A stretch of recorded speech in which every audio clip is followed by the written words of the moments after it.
नमस्कार साथियों, मध्य प्रदेश पुरानी पेंशन बहाली को लेकर बड़ी खबर। चतुर्थ श्रेणी कर्मचारी से लेकर अधिकारियों को ओपीएस।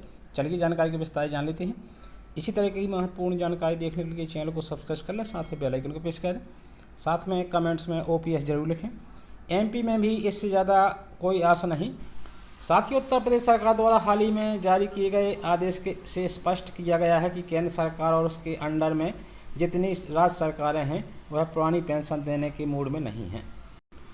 इसलिए सभी एकता बनाए रखें और संघर्ष और आंदोलन लंबा चलेगा, तभी जाकर आप अपने मकसद में कामयाब हो सकते हैं। और साथ में सरकारी दलालों और अध्यापक कौम के गद्दारों से भी सावधान रहने की आवश्यकता है, जो आपको पुरानी पेंशन के नाम पर गुजारा भत्ता दिलाने की फिराक में हैं। साथियों, सादर प्रणाम। हम भारत में 70 लाख पेंशन विहीन कर्मचारी हैं और मध्य प्रदेश में लगभग 7 लाख कर्मचारी पेंशन विहीन हैं। संपूर्ण देश में एनएमओपीएस के राष्ट्रीय अध्यक्ष श्री विजय कुमार बंधु जी ने त्याग समर्पण को दूरदर्शी नेतृत्व के कारण राजस्थान एवं छत्तीसगढ़ राज्य में पुरानी पेंशन बहाल हुई है। और जब तक हम भृत्य से लेकर कलेक्टर तक हर विभाग के कर्मचारी पुरानी पेंशन आंदोलन में सहयोग नहीं करेंगे, पुरानी पेंशन बहाल नहीं होगी। एक अकेला थक जाएगा मिलकर हाथ बढ़ाना, एक और एक मिलते हैं तो 2 होते हैं, लेकिन पुरानी पेंशन की जानकारी रखने वाले साथी जब एक और एक मिलते हैं तो वे 11 के बराबर होते हैं। पुरानी पेंशन क्या है, कैसे मिलेगी, कौन कौन को साथ आना चाहिए, वोट पर चोट करने से पुरानी पेंशन कैसे बहाल होगी, पेंशन नहीं तो वोट नहीं, आदि गंभीर मुद्दों पर विचार करना है। किसी भी बात को या कथन को इसलिए मत मानो कि किसी सम्मानित व्यक्ति या महापुरुष ने कहा है और वह हमेशा सही होगी, लेकिन हमारे पास दिमाग है। सभी सोच समझ कर विचार करो, चिंतन करो, मनन करो और फिर यदि वह बात कथन सत्य होता है तो फिर उसे मान लेना चाहिए। बिना संघर्ष के कभी भी कोई अधिकार नहीं मिला है। संघर्ष की गोद में ही सफलता मिलती है। जब जब हम लक्ष्य के करीब होते हैं, हमें लक्ष्य से भटकाने के लिए कई रास्ते बताए जाते हैं।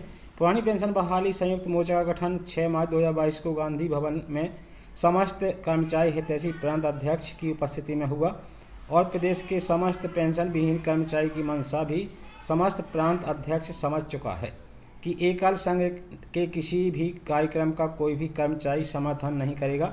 जब प्रदेश के 7 लाख पेंशन विहीन कर्मचारी की एक मांग, एक मिशन, एक नारा पुरानी पेंशन हक है हमारा, फिर अलग अलग संघ इस लड़ाई को उनके स्वयं के लाभ के लिए अलग क्यों लड़ना चाह रहे हैं, जब हम सब जानते हैं पुरानी पेंशन संयुक्त प्रयास के बिना नहीं मिल सकती है।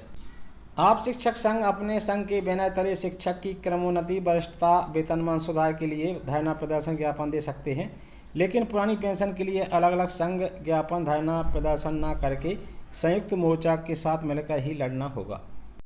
संयुक्त मोर्चा की एकता को खंडित करने का प्रयास करने वाले किसी भी संघ या साथी को 7 लाख पेंशन विहीन कर्मचारी कभी माफ नहीं करेंगे।